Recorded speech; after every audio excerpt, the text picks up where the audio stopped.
अस्सलाम वालेकुम respected audience. Ask for literature के प्लेटफॉर्म से मोहम्मद उमैर का सलाम। आज का जो हमारा टॉपिक है प्रेजेंटेशन का वो है द पाकिस्तानी ब्राइड। और पाकिस्तानी ब्राइड को लिखा है बेप्सी सिदवा ने, जो कि एक पारसी राइटर हैं। पारसी राइटर वो राइटर होता है जिसका ताल्लुक पारसी रिलीजन के साथ होता है। अगर पारसी रिलीजन की बात की जाए तो पारसी लोग ज़ोरतुश्तरा की टीचिंग्स को फॉलो करते हैं, जो कि ईरान से ताल्लुक़ रखता था, और इनके रिलीजन को ज़ोरतुश्तोरियन रिलीजन कहा जाता है, जो कि आग की परस्तिश करते हैं। बेप्सी सिदवा का ताल्लुक़ पाकिस्तान के साथ और अमेरिका के साथ बताया जाता है, क्योंकि इनकी अर्ली लाइफ जो है वो पाकिस्तान में गुजरी, और पार्टीशन के बाद जब ये अपनी एज के अंदर, अपनी अडल्टहुड के अंदर, और इनकी जब शादी हुई तो ये फिर शिफ्ट कर गई अमेरिका के अंदर। मज़ीद भी डिटेल जानते हैं बेप्सी सिदवा के बारे में कि बेप्सी सिदवा पाकिस्तानी अमेरिकन नावलिस्ट हैं जिन्होंने इंग्लिश के अंदर राइटिंग की है, और ये डिफरेंट नावल्स की वजह से जानी जाती हैं, जो कि पार्टीशन ऑफ इंडिया के बारे में स्पेशली लिखे गए हैं, जिसमें आपको दिखाया जाएगा पाकिस्तानी वुमन के साथ जो ऑपरेशन हुआ है, जो जुल्म हुआ है, जो ज़्यादती हुई है। और इन्होंने जितने भी किरदार दिखाए हैं हमें औरतों के, वो तमाम के तमाम सोशल और पॉलिटिकल इश्यूज़ को हाईलाइट कर रहे हैं जो पार्टीशन के बाद हुए थे। सिदवा की पैदाइश की बात की जाए तो ये कराची के अंदर हुई है 1938 में। पाकिस्तान के अंदर लाहौर जी रहती थी पार्टीशन के टाइम पे, और इन्होंने जो डिग्री गेन की हुई है वो इंग्लिश लिटरेचर की है, और आजकल अमेरिका के अंदर एक यूनिवर्सिटी ऑफ हॉस्टन है, वहाँ पे प्रोफेसर का काम कर रही हैं। इसके बाद अगर इनकी लाइफ को देखा जाए तो नौशरवान सिदवा से इनकी शादी हुई है, जो कि बिजनेसमैन है, और इन्होंने 1962 को यूनाइटेड स्टेट्स माइग्रेशन की। अगर इनके इनिशियल नॉवेल्स की बात की जाए, द क्रो ईटर्स सबसे पहला इनका नावल आया। क्रो ईटर्स के अंदर इन्होंने पारसी कम्युनिटी को, पारसी रिलीजन को, और पारसी कल्चर एंड ट्रेडिशंस को दिखाया है। जबकि द पाकिस्तानी ब्राइड, जो कि हमारा आज का टॉपिक है, इसके अंदर एक पाकिस्तानी एक यंग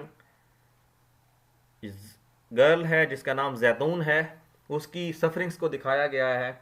शादी के बाद जो उन्होंने बीएड की, और इवन के शादी से पहले भी, ड्यूरिंग पार्टीशन, पार्टीशन के बाद जब वो कोहिस्तान के इलाके में जाके रहती हैं तो कोहिस्तानी पहाड़ों के अंदर उनकी ज़िंदगी कितनी मुश्किल गुजरी है उसको हाईलाइट करेंगी। जबकि अगर आइस कैंडी मैन की बात की जाए, आइस कैंडी मैन भी पार्टीशन के ऊपर है। आइस कैंडी मैन का एक दूसरा टाइटल द क्रैकिंग इंडिया है, और इस नावल के अंदर भी दिखाया गया है हार्श और एक बहुत ही दिल दहला देने वाले मंजर दिखाए गए हैं पार्टीशन के। और आइस कैंडी मैन की जो नरेटर है वो लेनी है। लेनी जो थी वो फिज़िकली इम्पेयर्ड थी, और अगर देखा जाए तो बेप्सी सिदवा खुद भी फिज़िकली इम्पेयर्ड थी। इट्स मीन्स कि जो पार्टीशन की इमेज दिखाई है इन्होंने, वो ऐसे दिखाई है एक बच्ची की आंखों से। इट्स मीन्स के जो लेनी ने जो पार्टीशन का इमेज दिखाया है, कहा जाता है कि बच्चे जो होते हैं वो दिल के सच्चे होते हैं। तो ख़ुद भी उस वक्त उनकी एज कम थी बेप्सी सिदवा की, तो हम ये कह सकते हैं कि लेनी का जो किरदार है आइस कैंडी मैन के अंदर, वो बेप्सी सिदवा की ही रिप्रेजेंटेशन है। अगर लिटरेरी कैरियर की बारे में हम बात करें तो बेप्सी सिदवा ने जो भी चीज़ें एक्सप्लोर की हैं ह्यूमन एग्जिस्टेंस से रिलेटेड, और इवन के वुमेन की नेविगेशन दिखाई है हमें कि वुमेन किस तरीके से पोर्ट्रे की हैं इन्होंने, कि इनकी एक अपनी आइडेंटिटी है, इनकी एक अपनी हिस्ट्री है, और औरतें जो हैं कोई इतनी महकूम नहीं है, इनका फ्रीडम होना चाहिए, इनका फ्रीडम ऑफ चॉइस होनी चाहिए, फ्रीडम ऑफ एक्सप्रेशन होना चाहिए। तो इनके पास चॉइसेस होनी चाहिए कि ये ज़िंदगी अपने मुताबिक गुजार सकें। अगर आज का जो हमारा टॉपिक है द पाकिस्तानी ब्राइड, उसके बैकग्राउंड की बात की जाए तो the Pakistani bride Pakistani American author Bapsi Sidhwa ने लिखा है, जो कि मैंने आपको अभी बताया है। और ये 1983 के अंदर पहली दफ़ा पब्लिश हुआ। और ये तमाम के तमाम जो हालात वाक़यात दिखाए जा रहे हैं, ये 1947 की पार्टीशन है, जब एक रियासत दो रियासतों में बंटवारा हुआ और दो अलग अलग देश जो है वो जाने गए, एक इंडिया और दूसरा पाकिस्तान।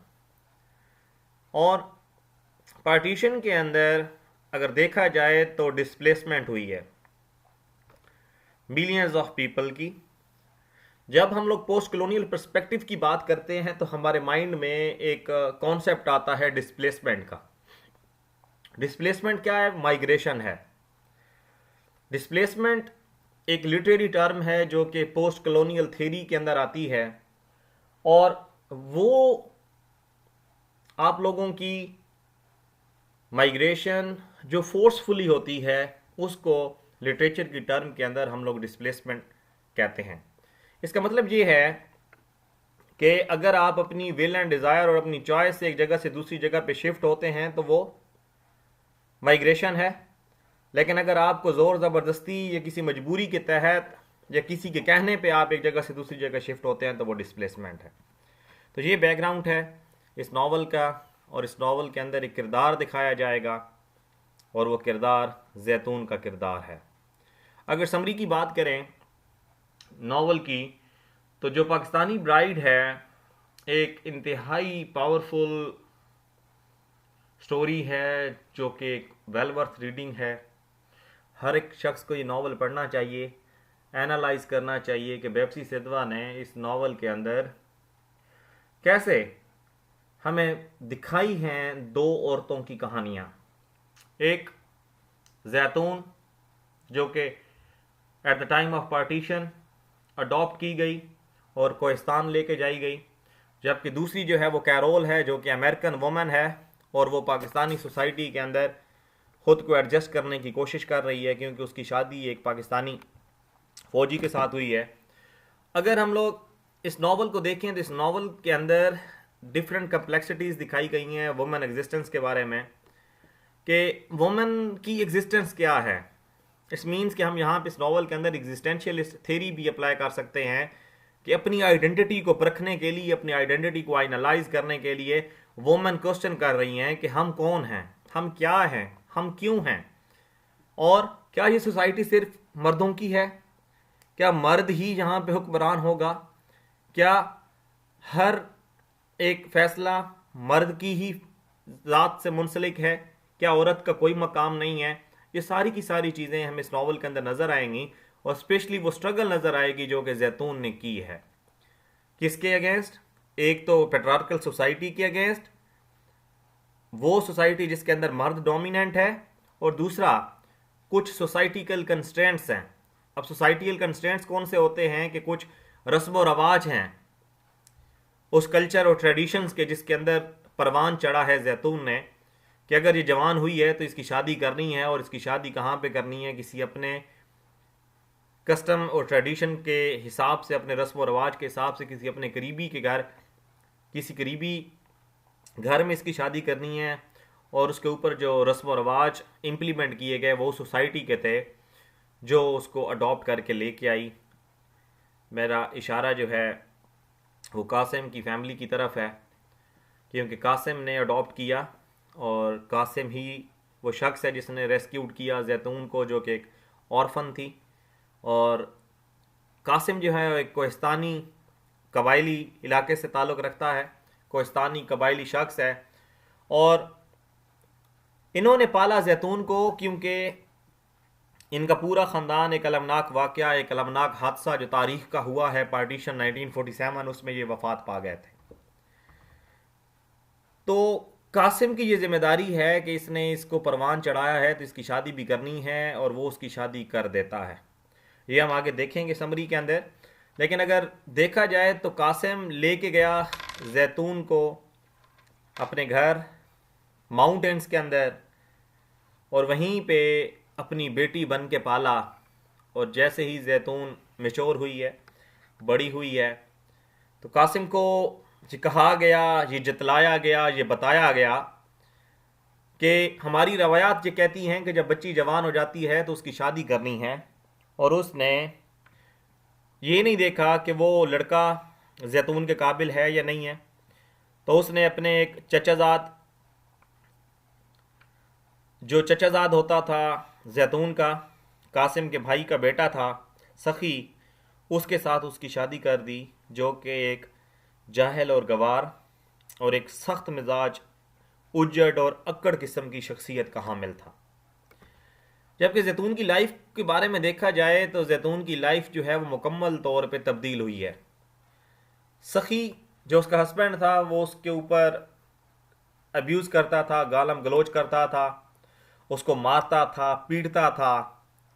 और हकीकत में दिखाया जाए तो यहाँ पे बेबसी सिद्वा हमें ये कहना चाह रही है कि कोहिस्तानी सोसाइटी के अंदर औरत को एक हकीर च्यूंटी जितनी भी इज्जत नहीं दी जाती और वहाँ पे उसके साथ जुल्म और सितम किया जाता है।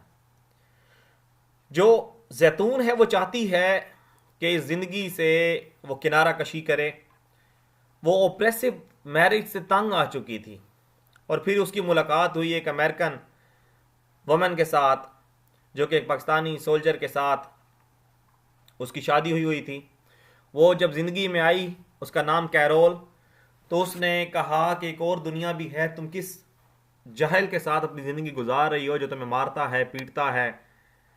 तो कैरोल जो किरदार है, एक बहुत लविंग एंड केयरिंग किरदार है। उसने मोहब्बत और अकीदत के साथ समझा जैतून के ख्यालात को, जज्बात को, एहसासात को, और उसने उसकी मदद की उस मुसीबत से निकलने की। तो जब उस मुसीबत से वो निकाल के लेके गई तो जैतून का इनकाउंटर हुआ है, जैतून की मुलाकात हुई है मेजर मुश्ताक के साथ, और वो एक पाकिस्तानी खूबरू ऑफिसर है आर्मी का, और ये लवर था कैरोल का। लेकिन जब इसने देखा जैतून को तो जैतून के साथ इसकी अटैचमेंट जो है वो बढ़ती चली गई।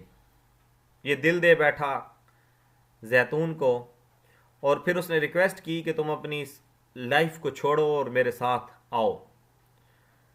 जैतून का जो दिल था वो ये सोच रहा था, दिमाग ये सोच रहा था, वो अब इस कश्मकश में है कि आया कि अपने ओप्रेसिव पास की तरफ लौट के जाए या अपनी नई ज़िंदगी का सफ़र करे। और जैसे ही नावल मज़ीद प्रोग्रेस करता है, जैतून जो है वो अपनी चॉइसेस को वेट देना शुरू करती है, अपनी डिज़ायर्स को देखना शुरू करती है, और उसकी डिज़ायर्स जो है वो फ्रीडम है। और एक लम्हे वो देखती है कि वो उन ट्रेडिशंस का क्या होगा, उस सोसाइटी का क्या होगा, क्या वो सोसाइटी उसको कबूल करेगी। और ये वो सोचती है कि आया मैं एक न्यू लाइफ को सेट करूं, कस्टम्स एंड ट्रेडिशन जो कोहिस्तानी हैं उनको भुला दूं और शादी कर लूं मेजर मुश्ताक के साथ, या मैं भी वेट करूं कि मेरी लाइफ किस धाने पे लेके जाती है मुझे। और ओवरऑल अगर समरी देखी जाए तो नावल जो है वो ओपन एंडेड है।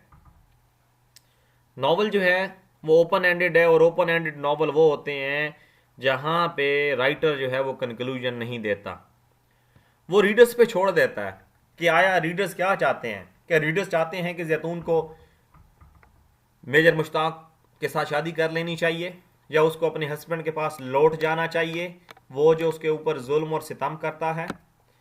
तो नावल जो है इन बिटवीन स्टेट के अंदर छोड़ दिया गया है रीडर्स के ऊपर कि रीडर्स क्या इसको आइडेंटिफाई करते हैं कि आइदर जैतून left that particular person which is known as sakhi, और या फिर वो मेजर मुश्ताक के साथ शादी कर ले। तो ये ओवरऑल समरी है इस नावल की।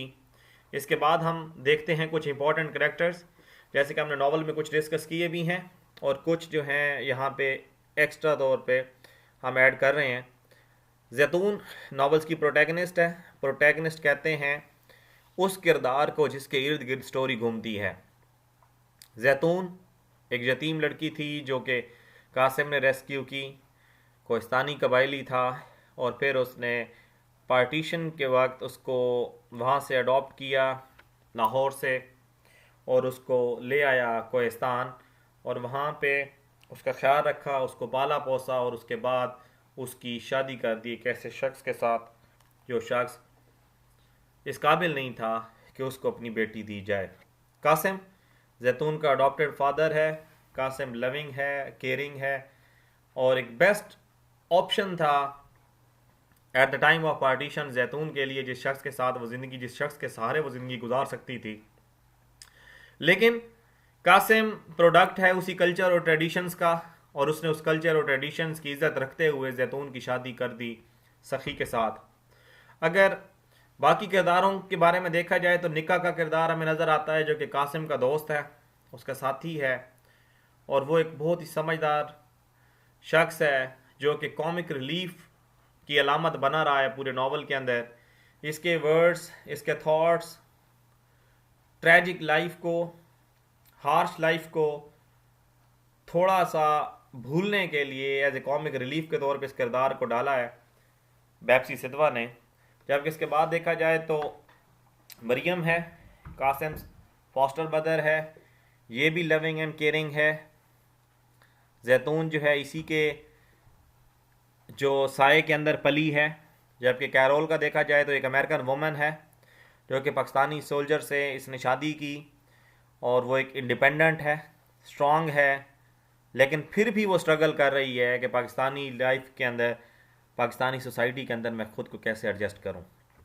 जबकि कुछ और कैरेक्टर्स की बात की जाए तो फ़ारूक है, कैरोल का हस्बैंड है, लविंग है, केयरिंग है, जो कि हमेशा ख्वाहिश करता है कि मैं अपनी बीवी को खुश रखूं।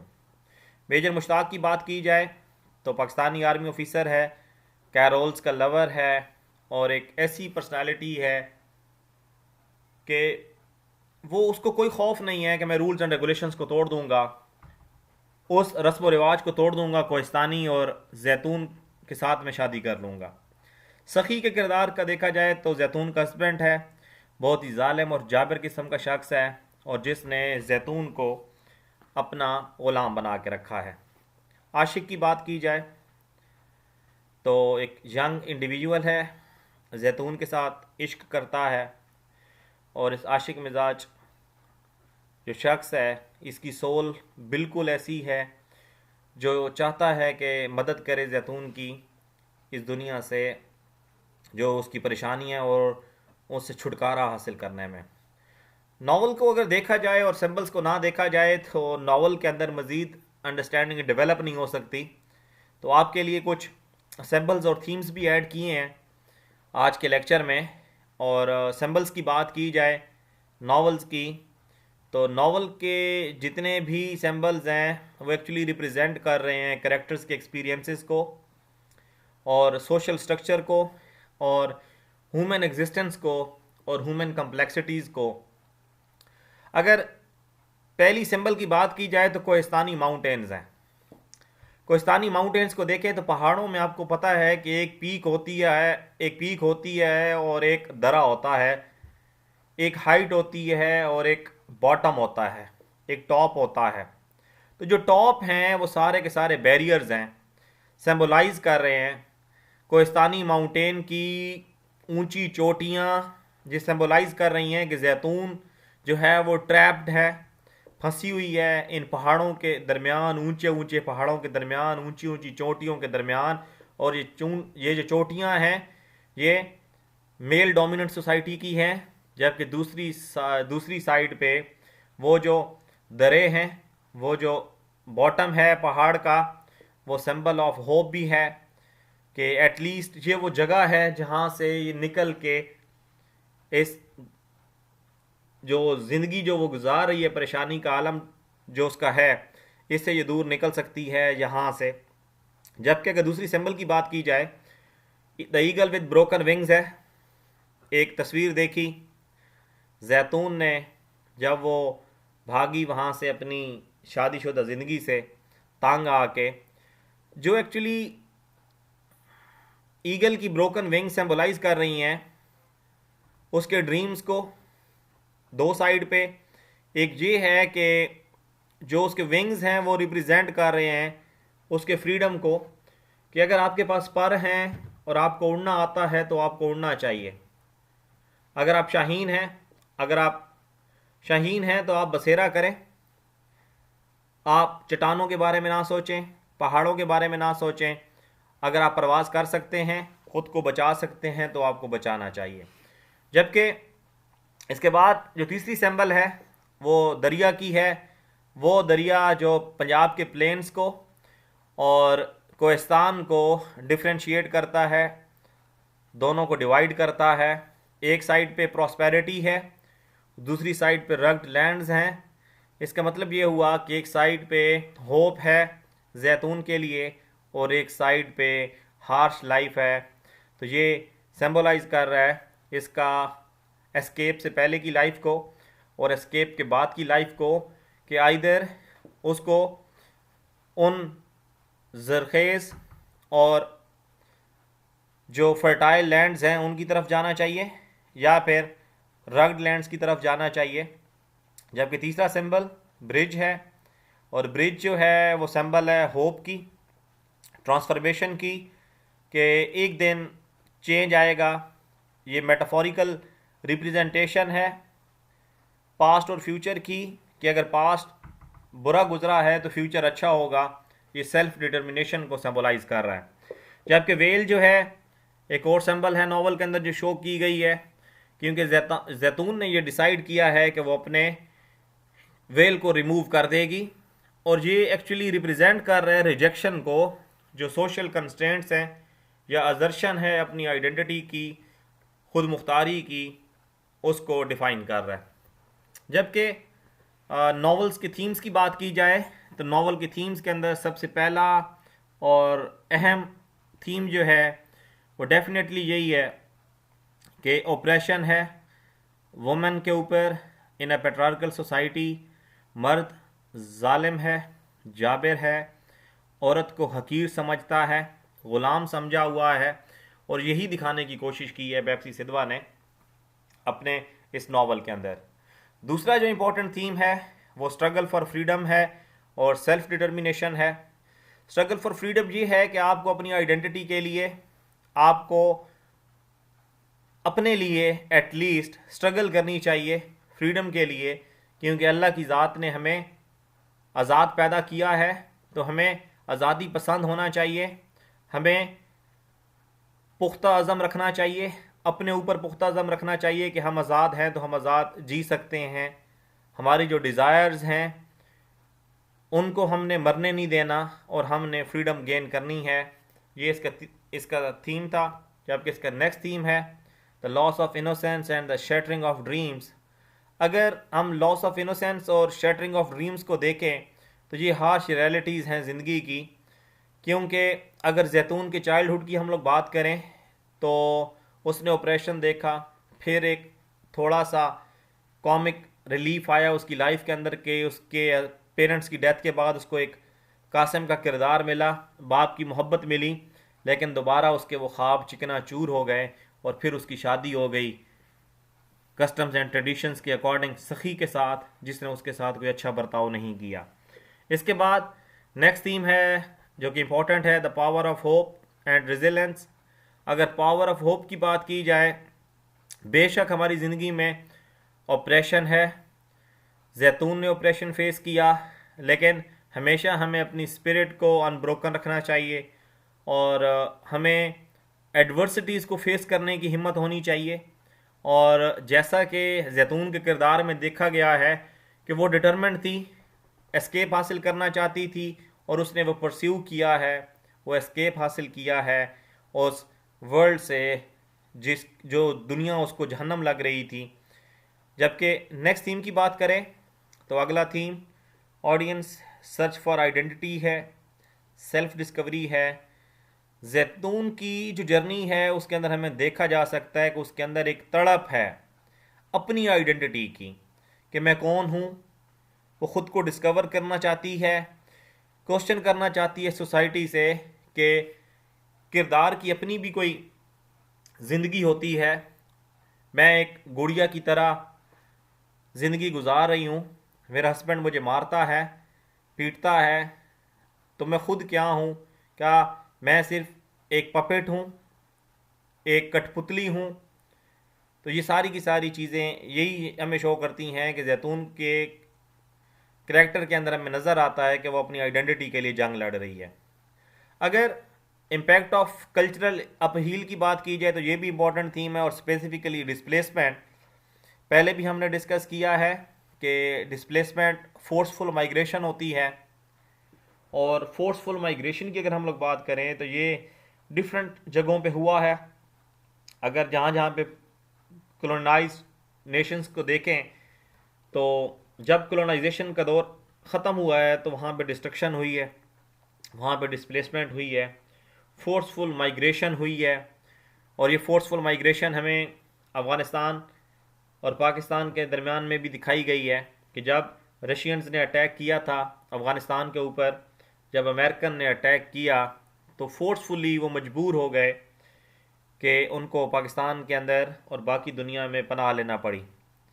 तो इम्पैक्ट होता है कल्चरल अपहीविल का, और डिस्प्लेसमेंट का भी अहम रोल होता है, और यही हमें इस नावल के अंदर दिखाने की कोशिश की गई है।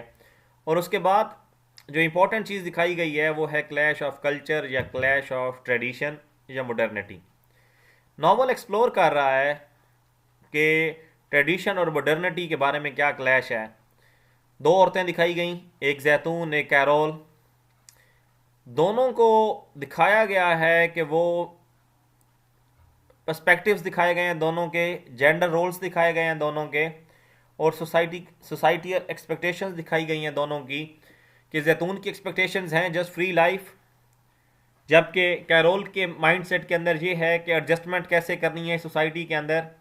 दोनों स्ट्रगल कर रही हैं, लेकिन दोनों की way of living, way of talking, education ये हमें बता रही है कि there is a hell of a difference between a clash of culture, the clash of culture between the American world and the culture between the Pakistani world. So अगर overall analysis की बात करें नावल की, तो बेप्सी सिद्वा का जो नावल है the Pakistani pride, वो एक्सप्लोर कर रहा है पेट्रार्कल सोसाइटी को, कि पेट्रार्कल सोसाइटी के अंदर जो वुमेन सफ़र्ड कर रही है कैसे कर रही है। नावल जो है ये हमें दिखाता है पार्टीशन के टाइम पे कि जैतून एक यंग ऑर्फेंट पार्टीशन के अंदर कैसे एक शख्स ने अडॉप्ट की जिसका नाम कासिम था, और उसने उसको पाला पोसा और उसके बाद उसने उसकी शादी कर दी। जैतून की स्टोरी में हमें एक होप नज़र आती है, स्ट्रगल नज़र आती है कि उसने अपने लिए आवाज़ उठाई। उस कस्टम्स एंड ट्रेडिशंस के अंदर, उस कल्चर के अंदर उसने आवाज़ उठाई जिसके अंदर औरत की आवाज़ ऐसे समझी जाती है कि औरत ने अगर आवाज़ उठाई तो आवाज़ हमेशा के लिए बंद कर दी जाएगी। अगर ओवरऑल नावल की बात करें तो स्टाइल जो है वो नावल का बहुत बेहतरीन है, ब्यूटीफुल लाइंस हैं, स्पेसिफिकली जो उसने ओपन एंडेड छोड़ा है नावल को, तो ये थोड़ा सा हमें ऑडियंस को, रीडर्स के ऊपर उसने छोड़ दिया है कि जैतून के किरदार को आप कैसे देखना चाहते हैं।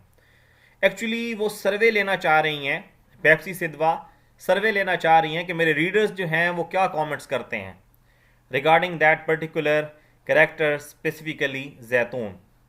इसके अलावा अगर एनालिसिस की बात करें हम नावल के अंदर, तो दिखाया गया है कि स्ट्रगल जो है वुमेन कर रही है पैट्रियार्कल सोसाइटी के अंदर, चाहे वो सोसाइटी अमेरिका की हो, चाहे वो सोसाइटी लंदन की हो, चाहे वो सोसाइटी पाकिस्तान की हो, पाकिस्तान के किसी बड़े शहर लाहौर, इस्लामाबाद, कराची की हो, या इवन किसी कोहिस्तानी कबाइल की हो, तो हर जगह पे औरत जो है सफ़र कर रही है। सिद्वा को ये क्रेडिट जाता है कि उसने शर्म महसूस नहीं की वायलेंस को दिखाने की, अब्यूज़ को दिखाने की, और जो वुमेन का फेस है एक ट्रू फेस, कि वो नहीं चाहती कि उसे ओप्रेस्ड रखा जाए, वो नहीं चाहती, ऑपरेशन बीर नहीं कर सकती। एक ह्यूमन स्पिरिट दिखाई गई है, एक स्ट्रेंथ दिखाई गई है जैतून के किरदार के अंदर, आल्दो कि जैतून की जो लाइफ है बड़ी कम्प्लेक्स थी, जबकि उसका करैक्टर जो था वो बड़ा डेवलप्ड था। और ओवरऑल अगर देखा जाए तो ये स्टोरी जो है वो ओपन एंडेड छोड़ी गई है ताकि आप लोग इसको देख के खुद एनालाइज करें कि आइदर आप इसके सपोर्टर हैं या आप इसके अगेंस्ट हैं। पाकिस्तानी ब्राइड को अगर देखा जाए तो डेफिनेटली एक इम्पॉर्टेंट नावल है रीडर्स के लिए, ऑल एजेस के लिए, अर्ली टाइम पीरियड में भी आप लोग देख सकते हैं। इट्स मीन्स के ये कोई ख़ास लोगों या ख़ास गिरोह या किसी ख़ास उम्र के लोगों के लिए नावल नहीं है। इसको हर एक शख्स पढ़ सकता है और एनालाइज कर सकता है। ओवरऑल इम्पॉर्टेंट जो चीज़ है, नावल डिज़र्व करता है कि इसको रीड किया जाए, एक वाइडर ऑडियंस इसको रीड करें। और मैं भी आप लोगों को हाईली रिकमेंड करूँगा कि जो चाहता है पाकिस्तानी कल्चर और सोसाइटी को अंडरस्टैंड करना तो वो इसको लाजमी तौर पे पढ़े। इसके बाद अगर कंक्लूजन की बात करें तो डेफिनेटली वही चीज़ें रिपीट होंगी ज़्यादातर कि बेप्सी सिद्वा का ये नावल है द पाकिस्तानी ब्राइड, एक पावरफुल नावल है और इसमें स्टोरी दिखाई गई है, एक्सप्लोर किया गया है पैट्रियार्कल सोसाइटी कैसे डैमेज कर रही है वुमेन लाइफ को। और 1947 की पार्टीशन के बाद जो हालात थे वो सारे के सारे दिखाए गए हैं। नावल के अंदर जो किरदार है जैतून का है, जो रेस्क्यूड किया है कासिम ने किया है और उसके बाद उसकी ज़बरदस्ती शादी की है। सखी ने एक क्रूअल हस्बैंड शो किया है, ख़ुद को अब्यूज़ किया है जैतून को और उसकी ज़िंदगी को उसने जहन्नम बनाया है। थ्रू आउट द स्टोरी हमने देखा कि सिद्वा ने हाईलाइट किया वुमेन चैलेंजेस को जो वो फेस कर रही हैं सोसाइटी के अंदर, कि वुमेन को ट्रीट किया जाता है एज ए प्रॉपर्टी, चाहते हैं कि उनकी लाइफ को कंट्रोल किया जाए। और दिखाया गया है कि फोर्सफुल मैरिजेस होती हैं औरतों की। और इसके बाद दिखाया गया है कि जो बेसिक ह्यूमन राइट्स हैं इवन उनकी भी वायलेशन हुई है।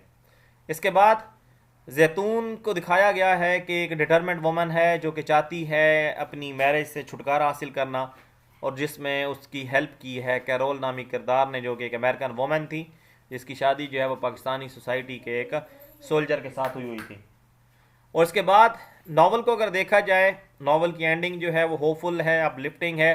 जैतून का जो किरदार है हमें उसमें दिखाया गया है कि डिफरेंट एडवर्सिटीज़ हैं, मुश्किल है लेकिन हर मुश्किल के बाद एक आसानी है। तो overall the Pakistani bride is a powerful and an important novel. Hope so audience के आप लोगों ने महसूस किया होगा ख़ुद को द पाकिस्तानी ब्राइड को पढ़ के, सुन के। लाइक और शेयर लाजमी कीजिएगा, आपके कमेंट्स रिक्वायर्ड हैं ताकि हम इसी तरीके से अच्छा काम करते रहें।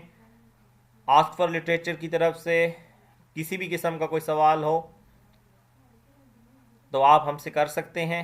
नावल के एतबार से किसी भी किस्म का कोई सवाल हो तो आप हमसे कर सकते हैं, हम आपको जवाब देंगे। जज़ाकल्लाह।